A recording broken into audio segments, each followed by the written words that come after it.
Hey everybody, welcome to our monthly bar call. This is our second bar call. I'm Zena Marati, joined here with Galit and Karen from ARF ARF as well. And this month, our special guest is Eric Peterson from the Parks Department.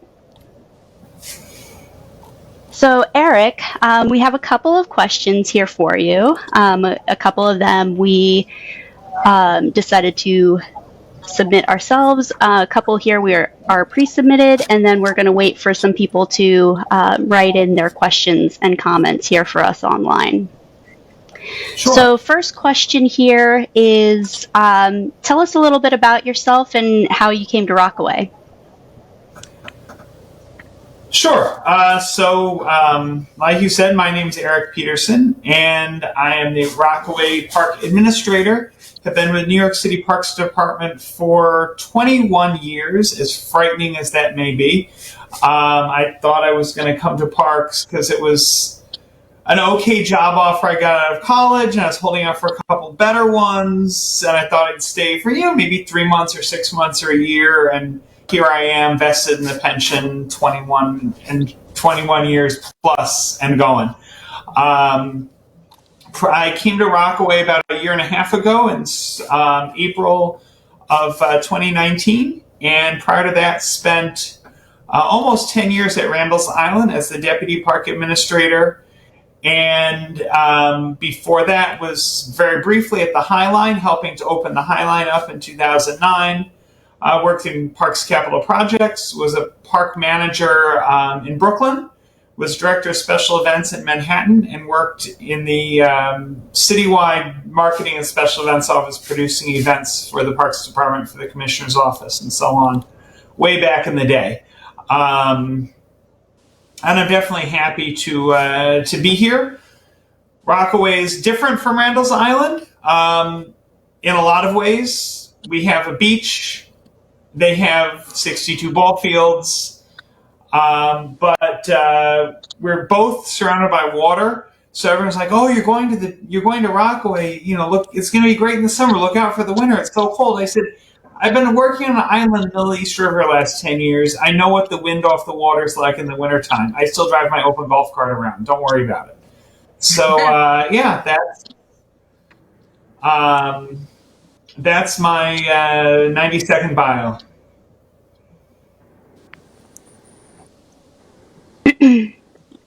Great. Tell us about your team, who's on it, and what are their responsibilities? Sure. So as the park administrator, I kind of oversee the operation, the programming, a lot of the planning for all the parks in Rockaway. My deputy is Joseph Morrow, aka Joey, who is a Rockaway resident and has also been in the Parks Department about 20 years. And he is directly responsible for all of the operational things in Rockaway. We've got 5 very strong park supervisors. Jack Rowan is our lead supervisor. In Parks Civil Service lingo, he's the PS2. And then we have 4 other supervisors, Rafat Haroon, Tyrone Robinson, Yvonne McLean, and George Cisneros, who oversee together all the staff in the, cleaning and maintaining the parks throughout Rockaway. We have about 2 office workers, 8 heavy equipment operators. Right now we've got 3 gardeners, and then another couple dozen year-round full-time park workers. And as well as right now we have about a half dozen seasonal workers who will be with us through Thanksgiving. And right now we have about 30 in the, again, Parks Civil Service lingo, POP workers who are seasonal employees referred to us by the city's Human Resource Administration for usually 6-month jobs. But because of COVID, they've extended them month by month by month for the last 7 months. So some of those folks have been with us for about a year now, so they also know their jobs pretty well. And then in the summertime, we more than double our headcount, because instead of keeping bathrooms open for 9 hours, we're keeping bathrooms open for 15 hours, 16 hours, and we're cleaning twice a day instead of cleaning once a day, and cleaning the sand a lot more, and so on. So we have a lot of seasonal workers, especially for the beach in the summer, but also seasonal grass cutters and park cleaners and so on. Also part of parks, but not reporting to me and Joe, we have skilled trades like plumbers and electricians and carpenters. We have parks enforcement, the PEP officers you see patrolling throughout Rockaway, well, throughout the city. We have recreation staff from the Sorrentino Rec Center and also out in the field. We've got volunteer outreach coordinators. I know a lot of you in RFARV know Sarah Barrell, who is our Partnerships for Parks outreach coordinator, very well. Sarah is a great partner of mine in our various community development and support efforts for all the groups in Rockaway. Also, forestry is centralized, so I don't have like 2 guys in a bucket truck assigned to Rockaway to trim these, but the Borough of Queens has, certainly has them, and they spend their share of their time down here taking care of the trees and stuff too. I think that's more or less everybody. Great. That's a lot of people. It is a lot of people, and we've got a lot of parks. I mean, if you think about it, we have about half of the city's overall beach area. We have about 7 miles of the city's 14 miles of beach. We've got the normal assortment of neighborhood parks and playgrounds and sitting areas and 1 dog run, soon to be 2. And larger regional parks, as well as over 100 acres of wetlands and natural areas that we help maintain. So it's quite a lot. And speaking of our relationship with you, everybody knows that we as RFARF kind of work hand in hand with working with the Parks Department and Partnership for Parks through Partnership for Parks. A lot of people have been asking us, and they're very, very interested, at least the regular park goers are finding out what is the park schedule, how often, are the maintenance activities done, and maybe a little bit about what the process is, how long something takes to get done typically, just for people's awareness. Sure. So in terms of the sort of day-to-day maintenance and cleaning, we have what we call service level agreements, A, B, and C. SLAA is a site that we are targeting to hit at least 5 days a week, so pretty much every day. And the dog run, for example, is one of those sites that at least needs to have the trash picked up and someone to go through quickly, on a daily basis. We have SLABs; those are every other day, so 3 times a week, and then we have Cs, which are once a week. So if you think about a playground or a dog run, that's probably going to be an A. A B would be maybe like a sitting area or some other area that's used, but that doesn't necessarily, not so busy, needs to be cleaned every day. And a C would be something that we have to visit once a week. Think about like green streets, traffic islands, areas that are not really all that accessible. The natural areas that we don't really, program and clean inside, but we need to come, pick up the trash on the perimeter and stuff. Those would be a C. So that's the day-to-day maintenance. Picking up the trash, litter, doing quick inspection. All of our sites are inspected by a park supervisor with a detailed written inspection at least once a month. In addition to above and beyond sort of day-to-day kind of once over that we do either walking by or driving by. But we do detailed inspection at least once a month by a supervisor or a manager. And that's often where we'll see deficiencies that might need to be addressed. So a broken bench, a fence that's loose, a hole in the ground, hanging tree limbs, stuff like that. We usually catch those on the formal self-inspections. We may catch them on a walk by as well. And we also each day average a couple of 311 calls about various conditions in the parks. And that might be an overflowing garbage can. That might be a call to say, Mr. Lee, who cleans the boardwalk, is great. You guys should, you don't know how lucky you are having such a good worker. It might be this drinking fountain isn't working.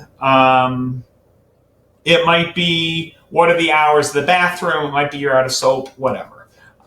So those also help us to keep on top of stuff. And in terms of getting things, repairs made and things fixed, if it's something we can do with our resources here in Rockaway, usually we can do it within a couple of days. So if we've got to bring a bobcat over, for example, to move something, or if it's a broken tree branch that's only 12 feet off the ground and we can pull it down with a tool, if it's something we can just use zip ties to fix, we can do that right away.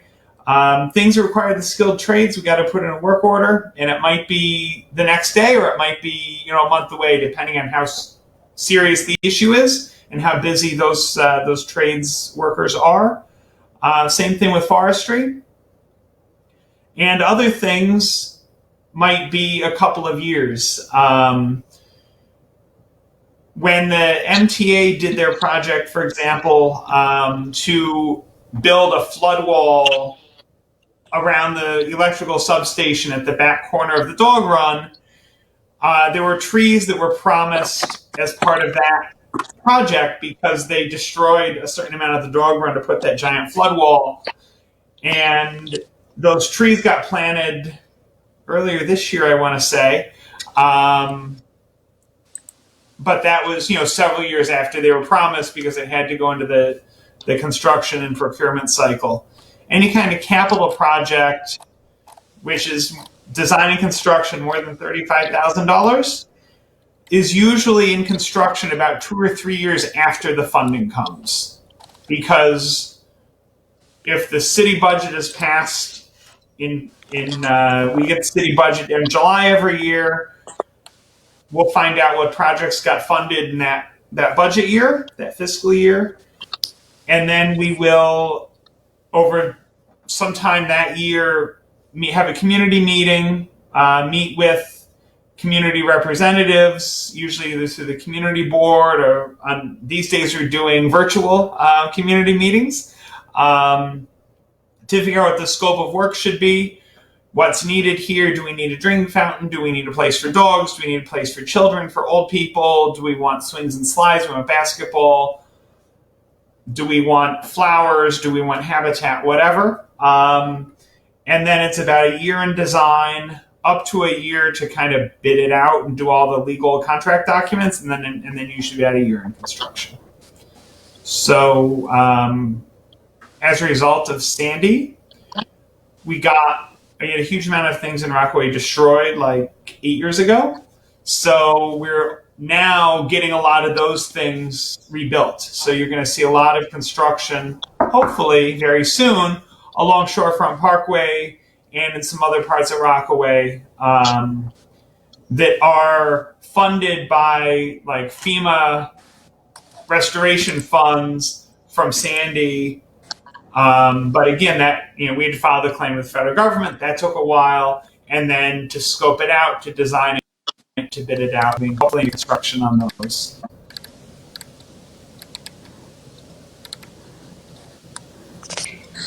Great. So those were our 3 icebreaker questions to ask you. While we're waiting for some questions to come in over social media, and everybody please send in your questions, type them in on the comments. We did have one that was kind of pre-submitted, which might be a tough one. But what will it take to get a dog beach in New York City? That is a tough one, and it is a couple of things, some of which are within our span of control at parks, and some are not. Um, so a lot of it depends on where. The state and the city health departments have a lot of rules regarding what you can and can't do at an official public bathing beach. So that's why, for example, dogs are not allowed on the beach or the boardwalk during the beach season, because that goes back to the city and state health code. Because we treat pretty much all of the beach and boardwalk as a bathing beach. And then out of swimming season, we can be a little bit more relaxed on that. In terms of other locations that are not bathing beaches, we could presumably be a little bit more flexible, have a little bit more room to kind of navigate and negotiate stuff. The other, sort of our second big concern in terms of dogs in parks is dogs and other kinds of animals. We do have, obviously, we need to make sure we're taking care of endangered and threatened and protected species. So we have additional concerns here. We have a number of endangered shorebirds and threatened shorebirds that call Rockaway and Jamaica Bay home. So their habitat areas, we need to be very protective of, much to the chagrin of all the humans and canines who would like to use those protected areas. So we kind of have to balance that out. Prospect Park has their kind of unofficial doggy beach on Prospect Park Lake. I think we all know some of the pros and cons of that setup. Unfortunately, that lake also has a lot of runoff and has algae blooms about once a year, which are not good for doggies. So I think, there are definitely some areas maybe we could look at. And here in Rockaway, because we got so much shoreline, there may be some opportunities. And probably would also, I don't want to get too far out ahead, but we probably would want to kind of also partner with a community organization, the same way we partner with you on the dog run at Beach 80. At Beach 84th, in order to kind of have the partnership and the local buy-in, because we found that helps everybody quite a lot. People tend to follow the rules much better if there's some positive peer pressure from their neighbors and their peers, which makes it much easier for us. Because sometimes, as you know, people don't do the right thing in the parks with their animals. So, having it not be, this mean guy from the city with a badge told me I had to do this. It can be the eye roll from your neighbor 3 doors down, who maybe is a better corrective agent. But yeah, it's definitely something we could look at, whether it was seasonal, whether it was year round, whether it was on the bay, whether it was on the beach. Those are all variables. And speaking of following the rules, we know that especially the dog park is pretty much self-policed. And so the only time we really get any parks officers out there really is during the events. What is the process for maybe somebody who notices somebody who's not breaking the rules or is maybe a constant offender? that just doesn't listen to anybody else. What advice do you have for them? I guess my first piece would be kind of what the rule is that they're breaking, what kind of a hazard they're causing. Um, it is much easier for our enforcement folks to enforce the city rules that are very clear. So, and there's also different levels of rules, right? Just like in the criminal court, there's felonies, there's misdemeanors, there's violations. It's the same thing with the park rules. So the parks enforcement officers can enforce felonies, misdemeanors, violations, other kind of rule violations, what we call oath violations, which is the city's Office of Administrative Trials and Hearings, formerly known as the Environmental Control Board. So a lot of the summons is about, say, an unleashed dog or damage to a tree or something like that would fall in that category. So some of those are pretty clear, and they know them well, and they're able to enforce them. And that encompasses a decent slice of what we might want or need to enforce. Then there's like the more gray area of they're not following the dog run rules. So not the city law, but the rules about how different toys how dog toys are treated that may vary from dog run to dog run, or what size and temperament of dogs are supposed to be in what section. Again, that's going to vary. That's not standard citywide. You've got the small dog run, you've got the main dog run, you have the agility area on the fence agility area on the other side. So your particular rules are harder for us to enforce, other than, hey, excuse me, sir, the rules of this dog run are X. But it's not like a violation code they could write if the person got belligerent. If there is a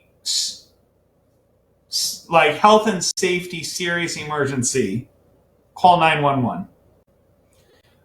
They will dispatch the police. They can get a hold of parks. If it is a problem, but not like a life and death emergency or a crime in progress, call 311. If you call 311 about a condition in the parks, they will connect it with Park Center Communications, which is our enforcement dispatch. And if there's any available PEP officers in Rockaway or Southern Queens, they'll dispatch them. The other really useful way to use 311 for problems is if there's a pattern.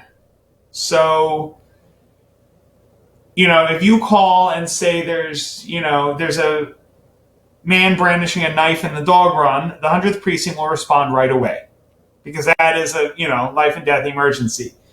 You say, there's someone with an aggressive dog in the dog run, even if it's, a threat, it may take the police or PEP a little while to get there. If you say there's something else and it's not a police issue, it's a PEP issue, we might not have manpower to be there right away. But if there's a pattern, if there's somebody who's coming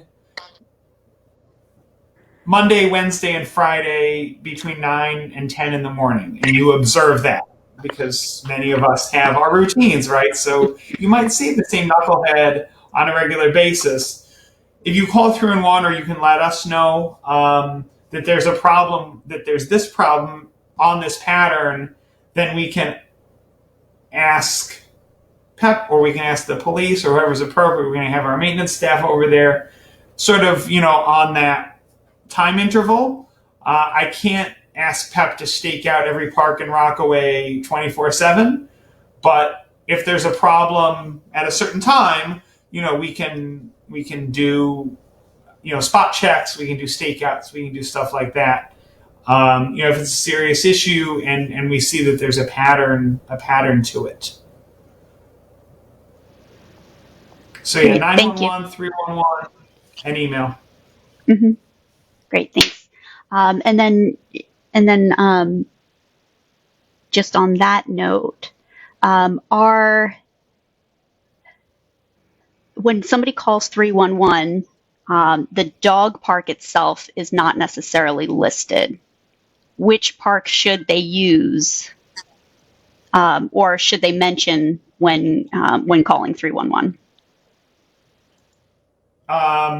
So that is an issue, and it's one that we do need to work on. If you find that 311 isn't able to figure something out that should make sense, they're not omniscient. I cut them some slack, but let us know, and then we can ask our liaison with 311 to give them a new script.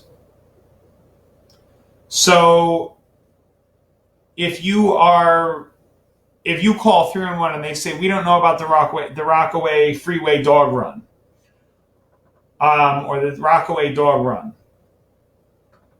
or the Rockaway dog run on Beach Channel Drive, or something like that, let us know, because we can then have them update their menu so that if the freeway dog run or the Beach Channel Drive dog run in Rockaway, that they can find it in their computer and it would pop up.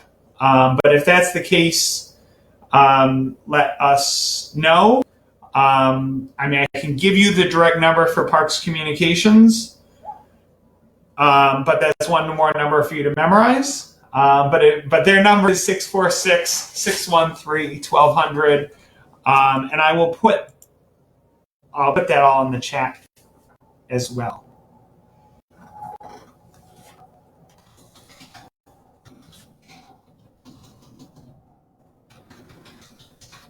Okay. I've pretty much spoken, but maybe Karen or Galit, maybe you guys have some questions. I don't see anything coming through just yet. And Eric, I know you do have something else to get to. So, any other final questions? Maybe Karen or Galit? I think I'm okay. I don't have any other questions. I don't have any questions either, but thank you very much for being here with us tonight. Yes. Well, I have a couple questions for you all, and that is, how can we help you as the dog run organizers and the larger community of dog run users? Are there ways that we can support the dog run and kind of improve that ongoing partnership? Well, this is one of those things. This is great to have this. We really appreciate that.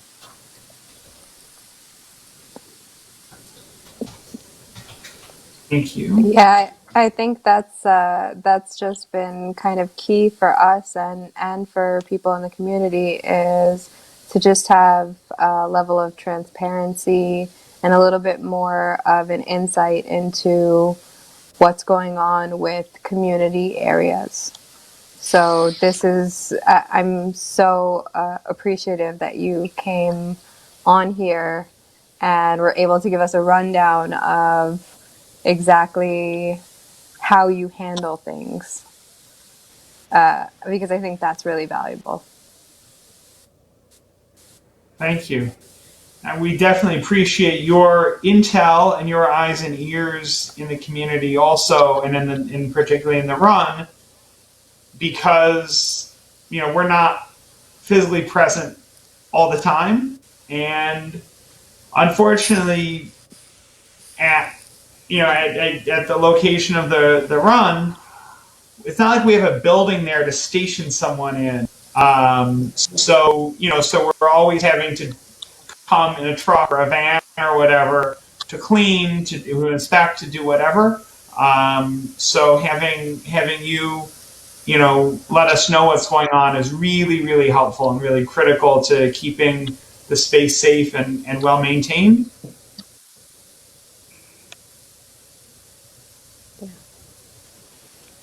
Now, when the new run opens on Shorefront Parkway, that I know you guys are also helping steward, that will you'll see probably a lot more of us there, just because we have staff based along the boardwalk. So this has been great.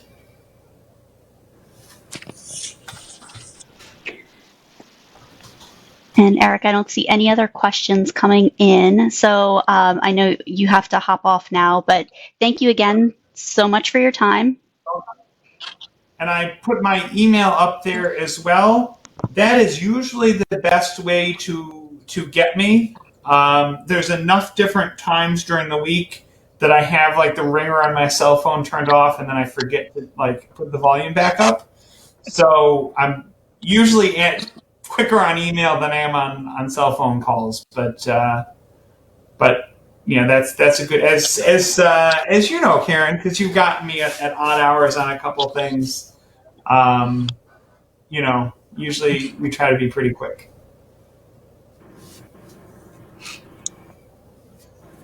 Super. Well, thank you. Thank you.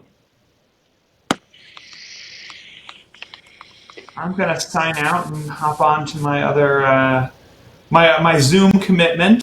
But have a great evening. I like the pumpkin theme. Bye. Thank you. Have a good Happy night. Halloween. Take care. Bye-bye. Bye.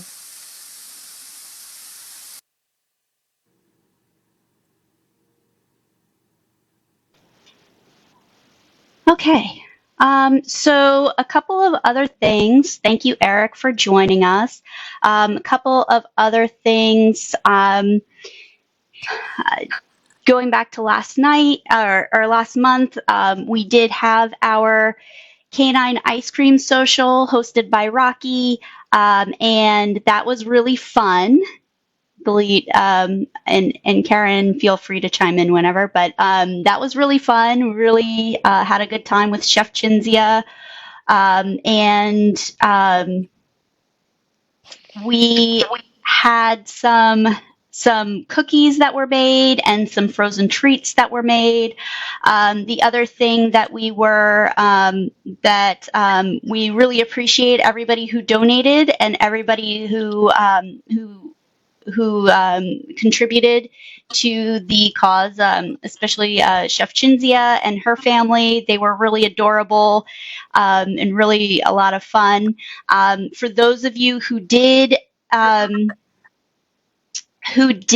join us or who did donate but didn't have a chance to join us, we will be sending you the video, and we'll be also emailing you communications about about the prize winners who won, and then sending those things out to you. So stay tuned for an email from that, from arfarfrockaway@gmail.com. The other thing, I think maybe we lost Galit. Oh, no. I'm still here. Sorry. Oh, there she is. Yes. I'm still here. I thought we lost you. Okay, so for everybody, stay tuned for an email from arfarfrockaway@gmail.com, and we'll be getting you your prizes and the video so that you can make some really cool treats. So that happened last month. Galit, do you want to tell everybody about our new event, virtual event that's going to take place since we can't do our canine costume carnival at the park? Yes. So instead of our normal annual canine carnival, we are going to do a virtual one, and it is going to be via Instagram, and the entries are going to be entered via Instagram, and a post is going to be going out later tonight, 9 p.m. on the dot. It's going out on exactly how you enter into the contest. And after you post your picks, we're going to put it on an online voting platform and release the link. And everyone is going to be able to vote who is first, second, and third place. And we've got prizes. So if you don't follow Arf Arf Rockaway on Instagram. You should now. And we will also post the information here so that you know how to enter the contest. Great. Thanks, Gleet. Thank you. And so if anybody is looking for some good tips, we do have some guidelines. So some important things that we want everybody to be aware of is, number one, watch out for that Halloween candy. Don't give it to the dogs, especially, they pick up everything. So just watch out for the Halloween candy.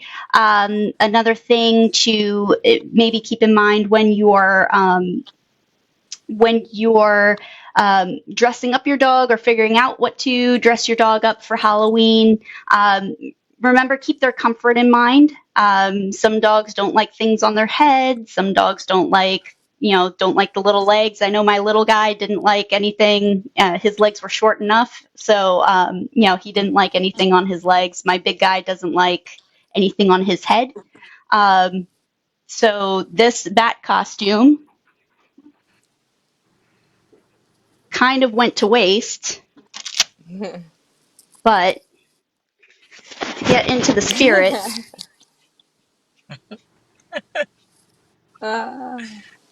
Look at that, it fits me. Even with the wings, maybe? I don't know. Let's see. With the wings. So the wings he'll wear because it's almost like a harness. So sometimes if they're just a tip, I know with my dog, he'll wear a harness. So if I attach this to his harness, he will love it. He'll be okay with it. He loves wearing a backpack. So one year I dressed him up as a Boy Scout with his little backpack and his bandana. Just a couple of other tips. Karen, Galit, any other tips for our listeners at home? I think Go ahead, Karen. I was just gonna say, I know a lot of people. I think in some neighborhoods, especially in the Rockaways, I think we may still have trick or treaters.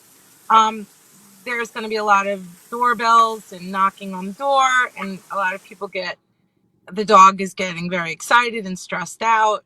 So you may want to try to keep the dog away from the main entrance. There could be a lot of stress on the dog this day. And for some of you, maybe it's just a good idea to take the dog with you when you go trick-or-treating, just so he or she is not home alone. The stress of everybody knocking on the door over and over can be a little much like fireworks at 4th of July. Because it's a Saturday this year, it could be a busy day. Yeah, I think that's actually what I was gonna point out, is just be cognizant that there's going to be a lot of people knocking on doors and a lot of people in strange costumes, and it's gonna look weird to dogs. Yeah. So just be aware.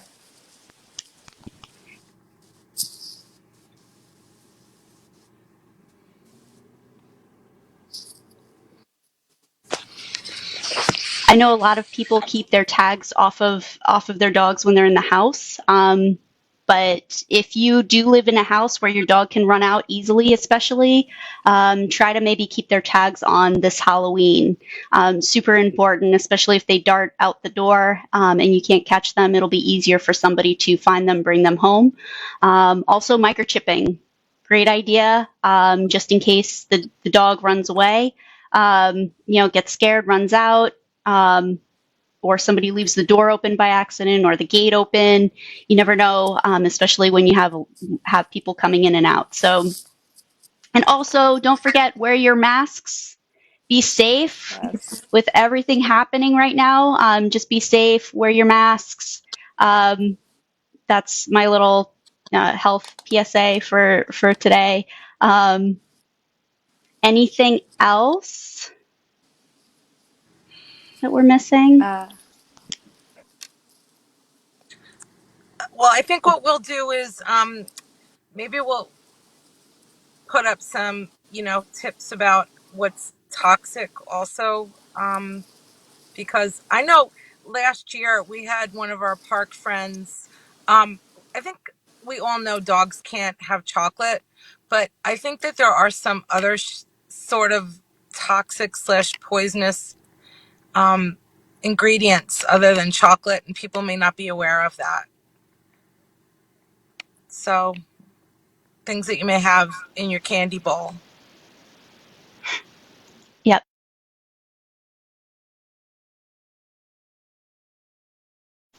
Just a couple of tips and reminders. Number 1, keep the candy away. Number 2, keep their comfort in mind. Don't dress your dogs up in anything that they're not going to be comfortable in. Beware of accessories, things that like pom-poms, if you make your own costume, things that your dogs can easily take off and swallow. You kind of want to think of them as little kids from that standpoint. And then you also try to keep them indoors, away from the door if you can, maybe give them a safe spot and keep their ID tags on. And with that, anything else? Oh, and did you know pumpkin is actually okay for pets to eat? I wouldn't recommend the Halloween, the jack-o'-lantern that's been sitting outside of your house for the past 2 weeks, but pumpkin is actually really good now that we're in the fall season, in moderation, of course, but always, as always, check with your vet. And anything else?